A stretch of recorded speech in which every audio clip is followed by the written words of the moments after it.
Maka kata Russell, kebahagiaan tidak bisa dicapai dengan baik oleh mereka yang ingin langsung, mencarinya secara langsung. Ada prosesnya. Ada hal-hal yang harus disingkirkan, ada hal-hal yang harus dihadirkan. Kalau ini belum dipenuhi, sulit kita bahagia. Bahagia harus ditaklukkan. Mari kita taklukkan kebahagiaan itu.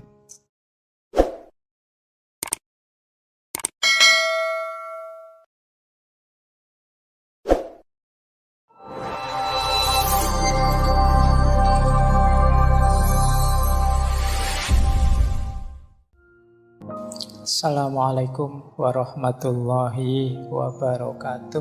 Bismillahirrahmanirrahim. Menghayati hidup sebagai saya bahagia. Maka kata Russell, kebahagiaan tidak bisa dicapai dengan baik oleh mereka yang ingin langsung, mencarinya secara langsung. Ada prosesnya. Ada hal-hal yang harus disingkirkan, ada hal-hal yang harus dihadirkan. Kalau ini belum dipenuhi, sulit kita bahagia. Dan wajar, emosinya manusia itu semua begitu. Bahagia itu kan jenis emosi. Emosi itu pasti karena dorongan sesuatu baik dari dalam diri maupun dari luar diri. Emosi kita itu kan dinamis naik turun karena ada faktor-faktor di dalam diri maupun di luar diri. Bahagia juga begitu. Selalu ada hubungannya dengan dunia di luar diri kita dan dunia di dalam diri kita. Harus diatur, tidak bisa tiba-tiba begitu saja bahagia. Ya kalau untuk ceramah sih gampang. Ayo kita syukuri hidup ini maka kita bahagia. Itu ya enak nek ngomongin ngono. Tapi kalau duitmu habis akhir bulan, tugas banyak, terus kuliah tidak lulus-lulus, terus di kampus dimarahi dosen, di rumah dimarahi orang tua, terus piye meneh. Tidak gampang. Maka kata Russell, bahagia harus ditaklukkan. Mari kita taklukkan kebahagiaan itu. Jadi itu misinya buku ini.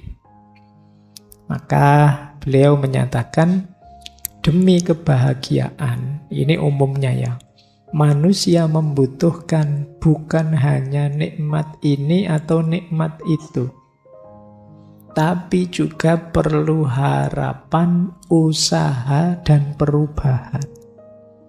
Kalau kita ingin bahagia, tidak sekedar karena apa saya bahagia, tapi saya juga harus punya harapan. Kalau kamu hopeless, tidak punya harapan, ya tidak mungkin bahagia. Wah saya tidak berharap Pak, entah saya masa depan saya nanti gelap, sulit bahagia. Harus tetap punya harapan. Yang kedua, harus ikhtiar. Tidak bisa begitu saja datang. Dan yang ketiga, harus mau berubah. Kenapa harus mau berubah? Lah kalau kita tidak berubah, situasinya tidak akan ganti.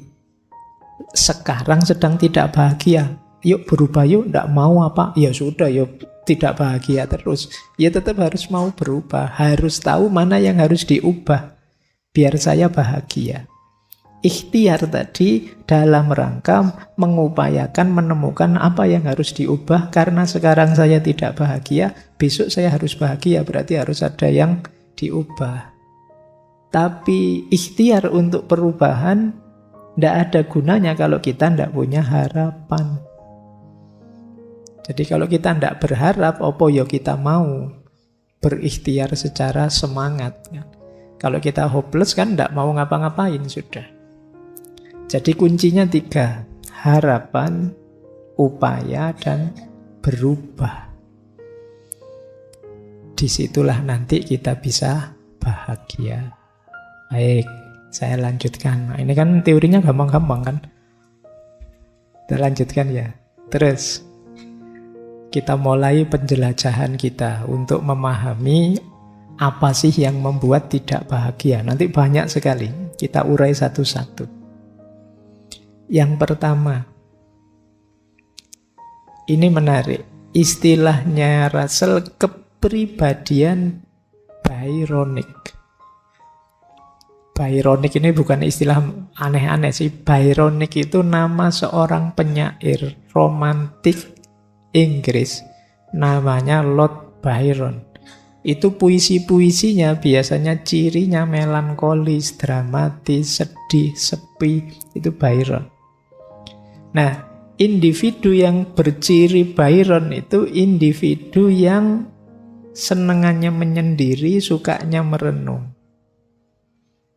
Memang dia milih hidup untuk tidak bahagia, biar bisa punya puisi banyak. Loh, ya loh. Kalau hidupmu ceria, seneng saja kan tidak jadi puisi. Coba kamu patah hati, tiap hari nulis puisi mesti. Jadi ini namanya kepribadian Byronic. Jadi memang secara sengaja milih tidak bahagia. Jadi ini terus disebut kepribadian yang angkuh, pemurung, sinis, pemberontak, kesepian. Itu sengaja seperti ini dia. Biar vitalitas hidupnya terjaga bagi orang-orang ini. Misalnya orang yang sudah terlanjur menegakkan dirinya jadi orang yang kritis misalnya. Tiap hari harus mengkritisi apa saja. Dan itu berat. Ya tapi ya itu pilihannya. Dia memaksa dirinya untuk begitu terus. Dia memaksa dirinya misalnya, saya adalah master of nyinyir. Wah, tiap hari nyinyir terus. Itu kan berat. Itu membuatmu tidak bahagia. Kamu mewajibkan dirimu untuk sesuatu yang seharusnya tidak begitu. Kamu memilih ketidakbahagiaan sendiri. Ya mungkin demi identitas, mungkin demi nama, mungkin demi apa saja. Yang ini oleh Russell disebut kepribadian Byronic. Orang-orang yang memang pribadinya seperti orang yang anti kebahagiaan. Jadi mereka ini pinginnya ya seperti situasi yang mereka inginkan. Ingin murung terus, ingin kesepian terus. Karena saat kesepian dan murung, Lord Byron ini bisa nulis puisi yang indah-indah. Nah, mungkin kalian pengen niru Laila Majnun. Wah, saya pengen kayak Majnun, Pak. Terus kamu gayamu kemana-mana kayak orang gelandangan, kayak itu. Terus, dari situ bisa bikin puisi saya, Pak. Ada orang yang kepribadiannya begini. Yang kata Russell, ini orang milih susah. Dan di buku itu disebut, jangan deket-deket dengan orang kayak gini, bisa nular. Ya karena kepribadian itu kan bisa menular. Kalau kamu punya teman pemarah, ya kamu mudah marah. Nah, kalau kamu punya teman pemurung, ya kamu mudah murung juga. Jadi berarti apa? Kunci kebahagiaan yang pertama sebenarnya kepribadian. Kalau kepribadianmu memang anti bahagia, sulit kamu bahagia. Orang itu kan kadang-kadang memang yang dipilih yang pahit dengan alasan tertentu.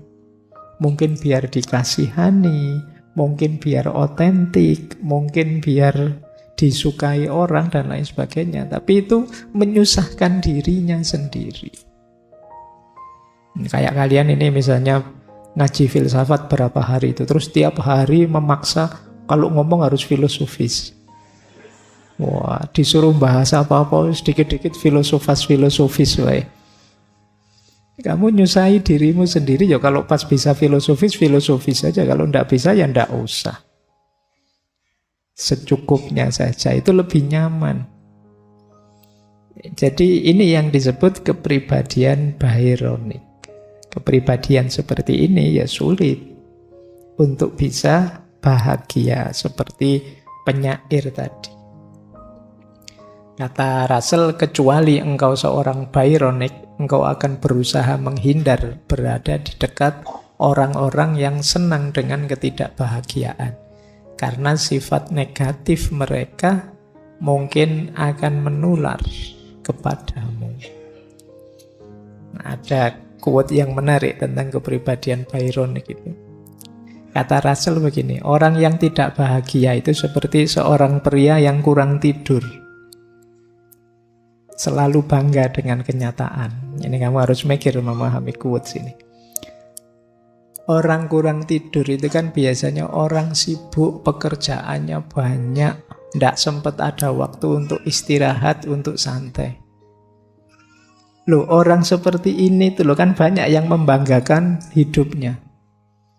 Saya loh orang sibuk, kalau diajak apa-apa, wah sibuk aku. Wah sibuk aku kan ngono. Jadi kayak kurang tidur. Nah, toh begitu itu kan menunjukkan dia tidak bahagia karena capek, karena lelah. Waktu yang lain santai-santai, dia tegang, dia kerja. Tapi itu pun dia membanggakan fakta hidupnya, kenyataan hidupnya. Padahal dia lelah. Jadi dia itu tidak bahagia sebenarnya. Tapi toh begitu dia bangga dengan kenyataan dirinya yang tidak bahagia. Nah, jadi orang tidak bahagia itu seperti laki-laki yang kurang tidur. Dia selalu membanggakan kenyataan hidupnya. Padahal yang dia banggakan itu orang lain melihatnya kasihan. Sampean kerja keras mati-matian jungkir balik buat apa? Tidak bahagia. Lu biar saya bahagia, tapi kerjanya sendiri tidak membuat bahagia. Itu pun dia banggakan fakta hidupnya. Nah, ini salah satu quote yang berhubungan dengan jenis kepribadian Byron tadi. Kalau kalian ingin bahagia, kalau punya mindset seperti ini harus diubah. Hidupmu tidak santai, tidak nyaman. Meskipun kamu tutup-tutupi dengan ideologi, idealisme, macam-macam, kamu kasih alasan, daki-daki, intinya kamu tidak bahagia. Kan itu saja. Kan tidak penting alasan itu. Yang penting kan kamu yang menjalani dan merasakannya. Baik, lanjut ya. Yang kedua, ini juga bikin masalah. Kalian tidak akan bahagia kalau mindsetmu adalah kompetisi, persaingan. Gara-gara persaingan ini kan kalian lupa waktu, bekerja terlalu keras, mengabaikan hal kecil sederhana biar bisa menang.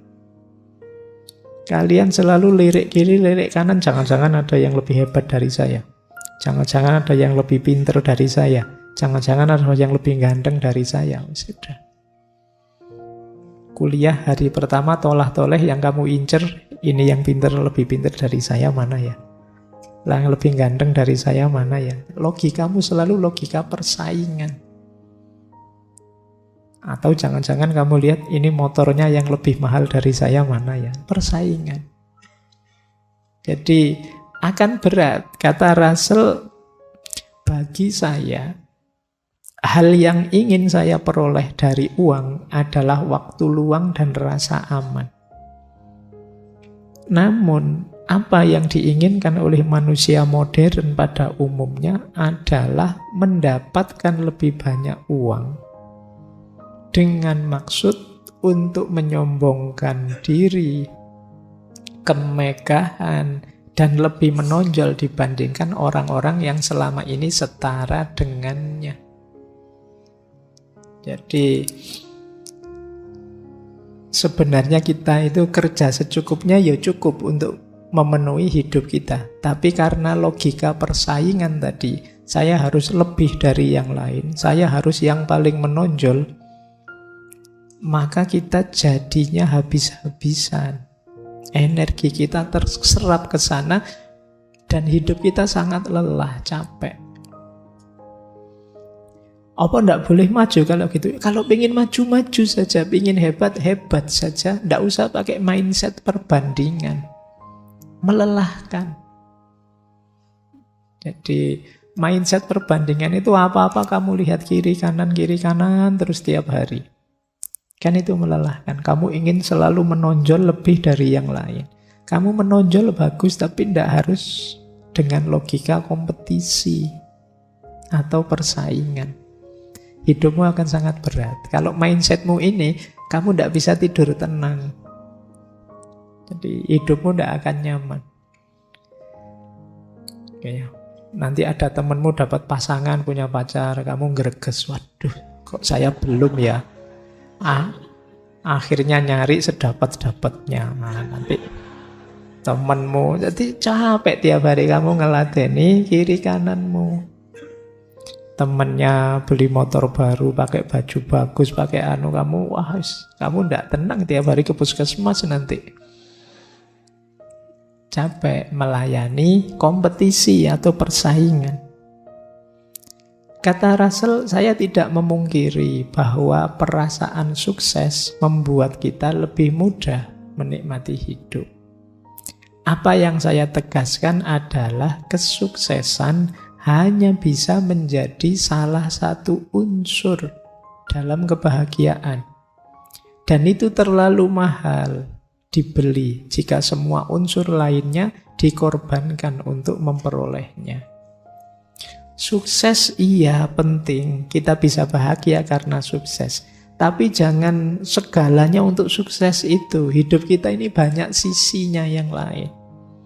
Kita masih punya sisi kesehatan, kita masih punya sisi kenyamanan hidup, kita masih punya sisi kebersamaan, kemasyarakatan. Ada banyak sekali dimensi hidup kita. Sukses memang salah satunya. Jangan karena hanya salah satu ini, semua sisi hidup kita korbankan. Ini namanya blunder. Tidak jadi bahagia, malah keteteran terus. Lelah hidup kita dikejar-kejar kompetisi, persaingan. Ya kompetisi itu kan biasanya dekat-dekat saja, sekeliling saja, kan tidak jauh-jauh. Meskipun misalnya Pak Presiden hebat, tapi sampean kan tidak akan berkompetisi dengan Pak Presiden, kompetisinya sama mahasiswa. Makanya kata Russell, dia punya quote yang menarik sekali. Kata dia, seorang pemulung tidak akan berkompetisi dengan jutawan. Karena dia tidak akan iri. Yang dia iri siapa? Pemulung yang lain yang lebih sukses dari dirinya. Kalian mahasiswa itu tidak mungkin iri sama dosen. Irinya sama siapa? Sama sesama mahasiswa. Kompetisinya juga begitu. Itu yang bikin capek. Oke ya, boleh kalian maju, boleh kalian hebat, boleh kalian luar biasa, tapi jangan ditempuh dengan mindset kompetisi. Ini menarik ya. Kalau di peradaban barat itu kan selalu logiknya ingin progres. Yang itu kadang demi progres ini dia harus paling nomor satu, paling menonjol, paling hebat dari yang lain. Loh, hebat tidak apa-apa, tapi kalimat dari yang lain itu akan memberatimu. Oke, jadi yang kedua ini ya, hati-hati dengan cara berpikir kompetisi atau persaingan. Ya kecuali kamu pas lagi lomba, itu beda lagi. Nanti kamu main sepak bola, saya tidak mau kompetisi Pak, berat. Ayo beda lagi. Wah, saya kalau perlombaan kayak gini saya khawatir tidak bahagia Pak, tidak apa-apa lah, saya ikhlas, ya tidak ngono. Itu beda konteks. Ini dalam perjuangan hidup yang real, bukan dalam olahraga. Oke, kita lanjutkan. Nah, ada lagi penyebab ketidakbahagiaan, itu menarik kalimatnya Russell ya. Boredom and excitement. Boredom itu kebosanan, excitement itu kegembiraan, perasaan gembira yang meluap-luap. Ternyata juga bisa jadi sumber tidak bahagia. Ini ada penjelasannya. Kata Russell begini, yang pertama kebosanan. Bosan itu hanya dimiliki oleh manusia, kata Russell. Hewan tidak mungkin bosan. Hewan itu mungkin kelihatan lesu, mondar-mandir, menguap, tapi mereka bukan bosan. Yang bisa bosan itu emosinya manusia. Ya kalau kamu punya sapi atau kambing, wah kambing saya kok menguap terus, jangan-jangan dia bosan. Enggak, ya dia. Kalau hewan enggak, manusia yang bisa bosan. Jadi bosan ini penyakit yang paling gawat. Karena orang yang bosan itu biasanya ingin sesuatu yang lain dari yang selama ini dia jalankan. Berarti kalau yang selama ini dia menjalankan yang baik-baik, bosan itu kira-kira sekali-sekali nakal itu mungkin enak ya. Kira-kira kalau sekali-sekali usil itu mungkin enak ya. Itu bahayanya kebosanan. Makanya Di buku itu Russell menyebut kebosanan itu biasanya dianggap masalah penting bagi kaum moralis, ahli moral. Karena setengah dari dosanya manusia itu disebabkan oleh bosan. Maka kekuatan menahan bosan itu sangat penting untuk kehidupan yang bahagia. Jadi, apa kamu tidak bosan? Wah, itu kan pertanyaan yang paling menohok itu. Kamu kok jadi anak baik terus sekali-sekali mbok nakal gitu. Itu kan kita tertantang rasanya. Iya ya, kayak gimana rasanya? Mesti begitu. Makanya dalam agama itu kita ditekankan sekali bolak-balik dipesan untuk istiqomah. Kenapa begitu? Karena manusia punya rasa bosan. Sesuka apapun kalian dengan sesuatu, kalau itu kalian ulang-ulang terus, pada akhirnya akan bosan. Itu kalau pakai bahasa ilmu neurosains itu, ya hormonnya sudah tidak diproduksi lagi kalau terus-terusan dipakai. Sifatnya hormonal, rasa senang meluap-luap itu ya, pada saatnya akan bosan. Mbok kamu misalnya punya pasangan atau punya pacar cantiknya luar biasa. Begitu nembak diterima langsung pacaran. Tahun pertama masih meluap-luap. Tahun kedua mungkin tinggal setengah. Tahun ketiga biasa. Kalau tahun pertama engkaulah segalanya satu-satunya, tidak ada yang lebih cantik darimu. Tahun kedua banyak juga yang lebih cantik ternyata. Ya, ini kalau di neurosains urusannya hormonal. Makanya yang pacaran jangan lama-lama. Ada fase jenuhnya. Dan itu manusia. Makanya tadi disebut setengah dari dosanya manusia itu karena rasa bosan. Nah, saya lupa pernah baca di mana itu ada yang bilang jangan-jangan Nabi Adam itu bosan di surga. Digoda setan kok ya mau-maunya itu loh. Mbok kamu nyoba ini, pohon itu kan ceritanya begitu. Sampai terus tergoda akhirnya turun ke bumi sudah. Baik. Jadi hati-hati dengan kebosanan, dia akan jadi sumber ketidakbahagiaan. Kalau kalian sudah bosan, itu saatnya berjuang melawan dirimu sendiri. Orang yang bosan pasti tidak bahagia. Kalian yang kuliah, semester awal masih semangat. Biasanya kalau semester 1, 2 itu kelasnya penuh. Begitu 3, 4, 5, mulai. Kelasnya tinggal separuh, 6, 7, 8, lebih sedikit lagi. Nanti mulai ke kampus lagi semester 13, 14. Karena sudah terpaksa mau kena DO. Kenapa begitu? Jenuh.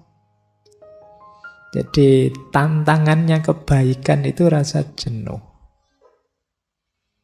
Ternyata kata Russell, kegembiraan juga begitu. Kegembiraan itu kalau berlebih dan berulang, lama-lama juga bosan. Jadi kegembiraan itu kebalikannya rasa bosan sebenarnya. Bosan dan gembira itu kan beda. Tapi kegembiraan ini kalau melampaui batasnya atau berulang terus-menerus, maka yang datang juga kebosanan. Kata Russell, gembira dalam waktu tertentu memang bermanfaat, tetapi terlalu sedikit menimbulkan keinginan yang tidak wajar, terlalu banyak capek. Kamu capek kenapa? Saya capek gembira, Pak. Seneng kok saya ini terus-terusan, bosen lah, Pak. Kalau sudah terus-terusan itu tidak ada rasanya sudah. Sepak bola kok menang, besok menang lagi, menang terus biasa sudah. Ada berita klubmu menang, tidak kaget. Yang enak itu kalah terus-terus menang. Itu seneng, luar biasa. Iya kan? Terus kalah lagi, menang lagi. Jadi tiap kali menang kita pesta. Karena memang selama ini tidak pernah menang. Nah, jadi kegembiraan itu kalau terus-terusan tidak ada rasanya. Buahnya jadi kebosanan. Ini agak tragedi, ternyata gembira juga bisa jadi sumber tidak bahagia. Kalau limitnya sudah terlewati. Dari gembira bisa jatuh pada bosan. Hidup yang tidak dinamis juga bisa jatuh pada rasa bosan. Karena manusia itu punya sifat ingin tahu, ingin mengeksplorasi, menjelajah hal-hal yang baru. Mengulang sesuatu terus-menerus itu pasti bosan. Sebaik apapun perilaku kita, perbuatan kita, kalau diulang-ulang, itu akan melahirkan kebosanan. Cirinya bosan itu biasanya hilang rasa. Rasanya sudah tidak seperti awal-awal dulu. Ya tidak harus dengan pasangan ya. Amal baik saja apa wis. Sholat, tahajud. Belum pernah tahajud Pak saya. Cobaan tahajud. Begitu tahajud. Iya Pak. Batin saya tenang. Rasanya nyaman sholat malam hari. Yo istiqomah lah kira-kira 2-3 bulan. Itu nanti di bulan ketiga. Gimana rasanya? Sudah biasa Pak. Sudah. Itu manusiawi. Makanya dalam agama kita diperintahkan istiqomah lah. Istiqomah itu pertarungan melawan kebosanan. Jadi ya termasuk ngaji-ngaji seperti ini kan jane ya membosankan tuh. Tiap Rebo harus ke sini capek-capek, terus harus mikir, harus itu. Itu saya loh ya. Jadi ya kan ya mboseni tuh gini terus. Tapi ya gimana lagi, yuk diistiqomahi wong barang apik kan begitu. Kemampuan menaklukkan diri kita sendiri. Jadi inilah penyebabnya tidak bahagia. Cari strategimu sendiri ya untuk bisa mengalahkan kebosanan ini. Karena dia jadi sumbernya ketidakbahagiaan.